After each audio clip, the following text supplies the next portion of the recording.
Hall welcome back to my channel. ಎಲ್ಲರೂ ಹೇಗಿದ್ದೀರಾ? Hope ಎಲ್ಲರೂ ಚೆನ್ನಾಗಿದ್ದೀರಾ ಅನ್ಕೋತೀನಿ. ಇವತ್ತು ಬೆಳಗ್ಗೆಯಿಂದನೇ ವ್ಲಾಗ್ನ ಸ್ಟಾರ್ಟ್ ಮಾಡಿದ್ದೀನಿ. ವ್ಲಾಗ್ ಏನಾದರೂ ನಿಮ್ಗೆ ಇಷ್ಟ ಆದರೆ ಲೈಕ್ ಮಾಡಿ, ಶೇರ್ ಮಾಡಿ ಮತ್ತು ಸಬ್ಸ್ಕ್ರೈಬ್ ಮಾಡ್ಕೊಳ್ಳೋದನ್ನ ಮರಿಬೇಡಿ. ಬನ್ನಿ ವಿಡಿಯೋನ ಸ್ಟಾರ್ಟ್ ಮಾಡೋಣ. ಇವತ್ತು ಬೆಳಗಿನ ಡಿಟಾಕ್ಸ್ ಡ್ರಿಂಕ್ ಆಗಿ ಜಿಂಜರ್ ವಾಟರ್ನ ಕುಡಿತಾ ಇದ್ದೀನಿ. ಟಿಫನ್ಗೆ ನಾನು ಕಿಚಡಿನ ಮಾಡ್ಕೊಳ್ಳೋಣ, ಸಬ್ಬಕ್ಕಿನ ಯೂಸ್ ಮಾಡ್ಕೊಂಡು ಅಂದ್ಬಿಟ್ಟು ಎಲ್ಲನೂ ತರಕಾರಿ ಎಲ್ಲ ಕಟ್ ಮಾಡಿ ಸೈಡಲ್ಲೇ ತಿಟ್ಕೊಂಡಿದ್ದೀನಿ. ಅದ್ರ ಜೊತೆ ನನ್ನ ಹಸ್ಬೆಂಡು ಒಂದು ಸಲಾಡ್ನು ಮಾಡಿಬಿಡು ಅಂತ ಅಂದಿದ್ರು. ಅದಕ್ಕೋಸ್ಕರ ಮೊಟ್ಟೆ ಮತ್ತು ಸೌತೆಕಾಯಿ ಮೊಸರನ್ನ ಬಳಸ್ಕೊಂಡು ಒಂದು ಈಸಿಯಾಗಿ ಹೆಲ್ತಿಯಾದ ಸಲಾಡ್ ಕೂಡ ಮಾಡಿದ್ದೆ. ಸಬ್ಬಕ್ಕಿನ 1.5 ಕಪ್ಪಷ್ಟು ತಗೊಂಡು ಒಂದು 3 ಅವರ್ ನೆನೆ ಹಾಕಿ ಚೆನ್ನಾಗಿ ನೆಂದಿತ್ತು. ಅದೆಲ್ಲ ಸ್ಪಾನ್ಸ್ ಥರ ಆಗಿತ್ತು. ಆಮೇಲೆ ನಾವು ಕಿಚಡಿ ಥರ ಮಾಡಿಕೊಂಡ್ರೆ ತುಂಬ ಚೆನ್ನಾಗಿರುತ್ತೆ. ಸಬ್ಬಕ್ಕಿನ ಯೂಸ್ ಮಾಡೋದ್ರಿಂದ ನಮ್ಮ ಬಾಡಿಯಲ್ಲಿ ಏನಾದರೂ ಈಟ್ನಂಶ ಜಾಸ್ತಿ ಆಗಿದ್ರೆ ಅದು ಕಮ್ಮಿ ಮಾಡೋದಕ್ಕೂ ಕೂಡ ಹೆಲ್ಪ್ ಮಾಡುತ್ತೆ. ಅದಕ್ಕೋಸ್ಕರ ನಾನು ಒಂದು ವಾರದಲ್ಲಿ 1 ಟೈಮ್ ಆದರೂ ಮಾಡ್ಕೋತಾ ಇರ್ತೀನಿ. ನಾನಿವತ್ತು ಜಿಂಜರ್ ವಾಟರ್ನ ಕುಡಿದಿದ್ದೆ. ಜಿಂಜರ್ನ ಸ್ಮಾಲ್ ಪೀಸಾಗಿ ಕಟ್ ಮಾಡಿ ರಾತ್ರಿನೇ ಒಂದು ಗ್ಲಾಸಿನ ಲೋಟದಲ್ಲಿ ನೆನೆಯಾಗಿ ಇಟ್ಬಿಟ್ಟಿದ್ದೆ. ಒಂದು ಬಿಸಿನೀರು ಹಾಕ್ಬಿಟ್ಟು ಫುಲ್ ಲೋಟ ತುಂಬ ಬಿಸಿನೀರು ಹಾಕ್ಬಿಟ್ಟು ಅದ್ರ ಮೇಲ್ಗಡೆ ಒಂದು ಲಿಡ್ನ ಮುಚ್ಚಿಬಿಟ್ಟು ಚೆನ್ನಾಗಿ ನೆನ್ಕೊಂಡಿತ್ತು. ನೈಟೆಲ್ಲ ಓವರ್ ನೈಟು ಚೆನ್ನಾಗಿ ನೆಂದಿತ್ತು. ಆ ಶುಂಠಿ ಎಲ್ಲ ರಸ ಬಿಟ್ಕೊಂಡು ಫುಲ್ಲು ತುಂಬ ಚೆನ್ನಾಗಿರುತ್ತೆ ಟೇಸ್ಟು ಕೂಡ. ನಾವು ಈ ರೀತಿ ಮಾಡಿಕೊಂಡು ಕುಡಿಯೋದ್ರಿಂದ ನಮ್ಮ ವೆಯ್ಟ್ ಲಾಸ್ ಕೂಡ ಬೇಗನೆ ಆಗುತ್ತೆ. ನಾವು ಶುಂಠಿನ ಬಳಸೋದ್ರಿಂದ ಶುಂಠಿಯಲ್ಲಿ ಆ್ಯಂಟಿ ಅಲರ್ಜೆಟಿಕ್ ಕಂಟೆಂಟ್ ಇರೋದ್ರಿಂದ ನಮ್ಮ ನೆಗಡಿ, ಕೆಮ್ಮು ಈ ಥರ ಅಲರ್ಜಿಯಿಂದ ಏನಾದರೂ ಆಗ್ತಿದ್ರೆ ಅದು ಕೂಡ ಕಮ್ಮಿ ಆಗುತ್ತೆ. ನಾನು ಕ್ಯಾರೆಟು, ಬೀನ್ಸು, ಪೊಟ್ಯಾಟೊ ಮತ್ತು ಒಗ್ಗರಣೆಗೆ ಕಡಲೆ ಬೀಜ ಮತ್ತು ಕೊತ್ತಂಬರಿ ಸೊಪ್ಪು, ಈರುಳ್ಳಿ, ಟೊಮ್ಯಾಟೊ ಎಲ್ಲನೂ ಸೈಡಲ್ಲಿ ಕಟ್ ಮಾಡಿ ಎತ್ತಿಟ್ಕೊಂಡಿದ್ದೀನಿ. ನಾವು ವೆಯ್ಟ್ ಲಾಸ್ ಮಾಡ್ತಿರ್ತೀವಿ ಅಂದಾಗ ಎಷ್ಟು ನೀರು ಕುಡಿಬೇಕು ಮತ್ತು ಯಾವಾಗ ಕುಡಿಬೇಕು, ಯಾವ ಟೈಮಲ್ಲಿ ಕುಡಿದ್ರೆ ನಮ್ಗೆ ಬೇಗ ವೆಯ್ಟ್ ಲಾಸ್ ಆಗ್ತೀವಿ ಅಂತ ನಿಮ್ಮ ಜೊತೆನೂ ಶೇರ್ ಮಾಡ್ಕೊಡ್ತೀನಿ. ನಾನು ಯಾವ್ಯಾವ ಥರ ಯೂಸ್ ಮಾಡಿದೆ ಟಿಪ್ಸ್ನ ಎಲ್ಲನೂ ನಿಮ್ಮ ಜೊತೆನೂ ಹೇಳ್ತೀನಿ. ನಾವು ನಾರ್ಮಲ್ ಡೇಸ್ಗಳಲ್ಲಿ ಒಂದು ದಿನಕ್ಕೆ ನಾವು 2 ಲೀಟ್ರನ್ನ ಕುಡಿದ್ರೆ ಅದು ಒಳ್ಳೆಯದು. ಅಷ್ಟು ನೀರನ್ನು ಕುಡಿಬೇಕು ಅಂತಲೇ ಅಲ್ವಾ ಎಲ್ರಿಗೂ ಗೊತ್ತಿರೋದು. ನಾವು ಅದೇ ವೆಯ್ಟ್ ಲಾಸ್ ಮಾಡ್ತಿರ್ತೀವಿ ಅಂದಾಗ 2 ರಿಂದ 3 ಲೀಟ್ರನ್ನ ನೀರಾದರೂ ಕುಡಿಬೇಕು. ನಾವು ಫಸ್ಟು ಯಾವ ಥರ ಕುಡಿತಾ ಇರ್ತೀವೋ ನಾರ್ಮಲ್ ಡೇಸಲ್ಲಿ ಅದನ್ನು ಬಿಟ್ಟು ನಾವು ಜಾಸ್ತಿನ ನೀರನ್ನ ಕುಡಿದ್ರೆ ನಾವು ವೆಯ್ಟ್ ಲಾಸ್ ಕೂಡ ಬೇಗನೆ ಆಗ್ತೀವಿ. ವೆಯ್ಟ್ ಲಾಸ್ ಕೂಡ ಬೇಗ ಆಗೋದಕ್ಕೂ ಕೂಡ ವಾಟರು ನಮಗೆ ಹೆಲ್ಪ್ ಮಾಡುತ್ತೆ. ಯಾವ ರೀತಿ ಕುಡಿಬೇಕು ನಾವು ಮೊದಲು ನಾವು ಯಾವ ರೀತಿ ಕುಡಿತಾ ಇರ್ತೀವಿ ಎಲ್ಲನೂ ನಿಮ್ಮ ಜೊತೆ ಶೇರ್ ಮಾಡ್ಕೋತೀನಿ. ನಾನು ಈ ಥರ ಟಿಪ್ಸ್ನ ಯೂಸ್ ಮಾಡಿ ನನಗೂ ಕೂಡ ತುಂಬ ಚೆನ್ನಾಗಿ ವರ್ಕ್ ಆಗಿದೆ. ಅದಕ್ಕೋಸ್ಕರ ನಿಮ್ಮ ಜೊತೆ ಹೇಳ್ಕೊತಾ ಇದ್ದೀನಿ.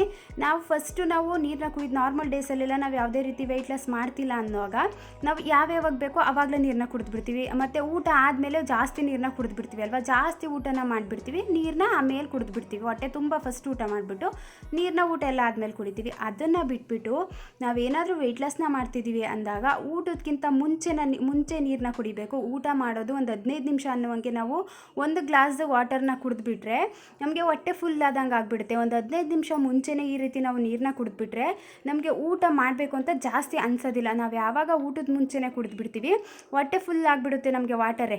ಅವಾಗ ಒಂದು ಸ್ವಲ್ಪ ಊಟ ಮಾಡಬೇಕು ಅಂತ ಅನಿಸುತ್ತೆ. ನಾವು ಮಾಡ್ತಿರೋದೇ ವೆಯ್ಟ್ ಲಾಸ್ ಮಾಡಬೇಕು ಅಂತ ಅಂದಾಗ ನಮಗೆ ಹೊಟ್ಟೆ ತುಂಬ ಊಟನ ಮಾಡಬಾರ್ದು. ಹೊಟ್ಟೆ ತುಂಬ್ದಂಗೂ ಇರಬೇಕು, ಒಂದು ಸ್ವಲ್ಪ ಕ್ವಾಂಟಿಟಿಯಲ್ಲೇ ಇರಬೇಕು.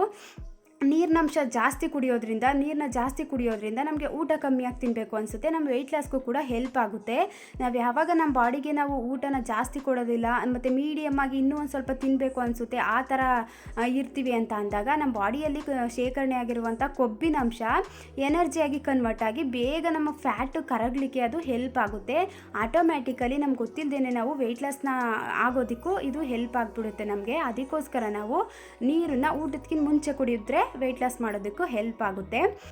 ನಮ್ಮ ಬಾಡಿ 70% ನೀರಲ್ಲೇ ಆಗಿರೋದ್ರಿಂದ ನೀರಿನ ಅಂಶನೇ ಜಾಸ್ತಿ ಇರೋದ್ರಿಂದ ನಾವು ಜಾಸ್ತಿ ನೀರನ್ನ ಕುಡಿದ್ರೆ ನಮಗೆ ಬೆನಿಫಿಟ್ಟೇ ಹೊರತು ಯಾವುದೇ ರೀತಿಯ ಎಫೆಕ್ಟ್ ಏನೂ ಆಗೋದಿಲ್ಲ. ಅದೇ ನಾವು ಕಮ್ಮಿ ನೀರನ್ನ ಕುಡಿದ್ಬಿಟ್ರೆ ನಮ್ಮ ಕಿಡ್ನಿ ಪ್ರಾಬ್ಲಮ್ ಆಗಿರ್ಬೋದು, ನಮ್ಮ ಡೈಜೆಷನ್ನು ಆಗದೆ ಮೋಷನ್ ಮಾಡಲಿಕ್ಕೂ ಕಷ್ಟ ಆಗಿಬಿಡ್ಬೋದು. ಅದಕ್ಕೋಸ್ಕರ ನಾವು 2 ರಿಂದ 3 ಲೀಟ್ರ್ ಜಾಸ್ತಿ ನೀರನ್ನಾದರೂ ಕುಡಿಲೇಬೇಕು. ಮತ್ತು ನಾವು ಬರೀ ಖಾಲಿ ನೀರನ್ನೇ ಕುಡಿಯೋ ಬದಲು ವೆಯ್ಟ್ ಲಾಸ್ ಮಾಡ್ತಿರ್ಬೇಕಾದ್ರೆ ಅದ್ರ ಜೊತೆ ನಾವು ಒಂದು ಸ್ವಲ್ಪ ಜೀರಿಗೆ ಹಾಕೊಂಡು ಕುಡಿಯೋದಾಗಿರ್ಬೋದು, ರಾತ್ರಿ ನೆನೆಸಿದ ಮೆಂತ್ಯ ಕಾಳನ್ನ ಕುಡಿಯೋದಾಗಿರ್ಬೋದು. ಈ ರೀತಿ ಸ್ಪೈಸಸ್ನ ಆ್ಯಡ್ ಮಾಡ್ಕೊಂಡು ಕುಡಿಯೋದ್ರಿಂದ ನಮ್ಮ ಫ್ಯಾಟ್ ಕೂಡ ಬೇಗ ಲಾಸ್ ಆಗೋದಕ್ಕೂ ಹೆಲ್ಪ್ ಮಾಡುತ್ತೆ. ನಮ್ಮ ವೆಯ್ಟ್ ಕೂಡ ಆಟೋಮೆಟಿಕಲಿ ಲಾಸ್ ಆಗಿಬಿಡುತ್ತೆ. ನಮಗೇನಾದರೂ ಅಲರ್ಜಿ ಪ್ರಾಬ್ಲಮ್ ಇದ್ದು ಕೋಲ್ಡು, ಕಾಫು ಈ ಥರ ಎಲ್ಲ ಆಗ್ತಿದ್ರು ಅದು ಕೂಡ ನಮಗೆ ಚಳಿ ಟೈಮಲ್ಲಿ ಜಾಸ್ತಿ ನೆಗಡಿ ಕೆಮ್ಮು ಆಗ್ತಿರುತ್ತೆ ಅಲ್ವಾ.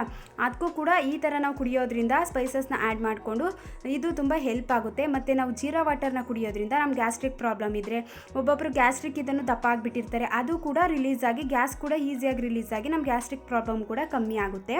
ಈ ರೀತಿ ನಾವು ನೀರನ್ನ ಕುಡಿಯೋದ್ರಿಂದ ವೆಯ್ಟ್ ಲಾಸ್ ಬೇಗನೆ ಆಗ್ತೀವಿ. ವೆಯ್ಟ್ ಲಾಸ್ ಮಾಡಬೇಕು ಅಂತ ಇರೋ ಟೈಮಲ್ಲಿ ಈ ರೀತಿ ಮಾಡಿಕೊಂಡ್ರೆ ವೆಯ್ಟ್ ಲಾಸ್ಗೂ ಕೂಡ ಈಸಿಯಾಗಿ ಹೆಲ್ಪ್ ಆಗುತ್ತೆ. ನಾನಿವತ್ತು ಸೌತೆಕಾಯಿ ಮತ್ತು ಮೊಟ್ಟೆ ಅದ್ರ ಜೊತೆ ಮೊಸರನ್ನ ಯೂಸ್ ಮಾಡಿಕೊಂಡು ಒಂದು ಸಲಾಡ್ನ ಮಾಡ್ಕೊಂಡಿದ್ದೆ. ಸೌತೆಕಾಯಿಯಲ್ಲಿ 0% ಕ್ಯಾಲೋರಿ ಇರೋದ್ರಿಂದ ನಮ್ಮ ವೆಯ್ಟ್ ಲಾಸ್ಗೆ ಸೂಪರಾದ ವೆಜಿಟೇಬಲ್ಸ್ ಇದು. ಅದ್ರ ಜೊತೆ ಮೊಟ್ಟೆನ ತೊಗೊಂಡಿದ್ದೆ. ಮೊಟ್ಟೆಯಲ್ಲಿ ಪ್ರೋಟೀನ್ ಕಂಟೆಂಟ್ ಜಾಸ್ತಿ ಇರೋದ್ರಿಂದ ಮೊಟ್ಟೆನ ಯೂಸ್ ಮಾಡ್ತಾಯಿದ್ದೀನಿ, ಮತ್ತು ಮೊಸರನ್ನ ಯೂಸ್ ಮಾಡ್ತಾ ಇರ್ತೀನಿ. ಇದ್ರ ಡ್ರೆಸ್ಸಿಂಗಾಗಿ ನಾನು ಯಾವುದೇ ರೀತಿಯ ಮಸಾಲೆ ಸ್ಪೈಸಸ್ನ ಜಾಸ್ತಿ ಆ್ಯಡ್ ಮಾಡಿಲ್ಲ. ಬೇಸಿಕ್ಕಾಗಿ ನಾನು ಪೆಪ್ಪರ್ ಪೌಡ್ರು ಮತ್ತು ರುಚಿ ಪುಡಿನ ಹಾಕ್ಕೊಂಡು ಅದ್ರ ಜೊತೆ ಎಲ್ಲನ ಹಾಕ್ಬಿಟ್ಟು ಮಿಕ್ಸ್ ಮಾಡ್ತಾಯಿದ್ದೀನಿ. ಮತ್ತು ಸ್ಪ್ರಿಂಗ್ ಆನಿಯನ್ನು ಅದ್ರ ಜೊತೆ ಹಾಕೋತಾ ಇದ್ದೀನಿ. ತುಂಬ ಚೆನ್ನಾಗಿರುತ್ತೆ, ವೆಯ್ಟ್ ಲಾಸ್ಗೆ ತುಂಬ ಹೆಲ್ದಿಯಾದ ಸಲಾಡ್ ಇದು.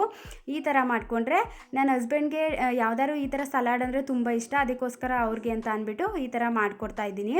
ಯಾರಾದರೂ ವೆಯ್ಟ್ ಲಾಸ್ ಮಾಡಬೇಕು ಅಂತ ಇದ್ದರೆ ಈ ರೀತಿ ಟಿಪ್ಸ್ನ ಯೂಸ್ ಮಾಡಿ, ನಿಮ್ಮ ವೆಯ್ಟ್ ಲಾಸ್ಗೂ ಕೂಡ ತುಂಬಾ ಹೆಲ್ಪ್ ಆಗುತ್ತೆ. ನಾವು ಯಾವಾಗ ನಮ್ಮ ಬಾಡಿಗೆ ನಾವು ಜಾಸ್ತಿ ನೀರನ್ನ ಕುಡಿದೇ ನಮ್ಮ ಬಾಡಿ ಡಿಹೈಡ್ರೇಷನ್ ಆಗಿಬಿಡುತ್ತೆ, ಆವಾಗ ನಮಗೆ ಸ್ಕಿನ್ನು ಡ್ರೈ ಆಗೋದಾಗಿರ್ಬೋದು, ನಮ್ಮ ಕೂದಲು ಉದುರೋದಾಗಿರ್ಬೋದು, ಈ ಥರ ಎಲ್ಲ ಪ್ರಾಬ್ಲಮ್ ಸ್ಟಾರ್ಟ್ ಆಗಿಬಿಡುತ್ತೆ. ಅದಕ್ಕೋಸ್ಕರ ನಾವು ಜಾಸ್ತಿ ನೀರನ್ನ ಕುಡಿದ್ರೆ ನಮ್ಮ ಸ್ಕಿನ್ ಗ್ಲೋ ಆಗಿರ್ಬೋದು. ತುಂಬ ಜನ ಕೂದಲು ಉದುರುತ್ತೆ ಅಂತ ಹೇಳ್ತಿರ್ತಾರೆ ಅಲ್ವಾ.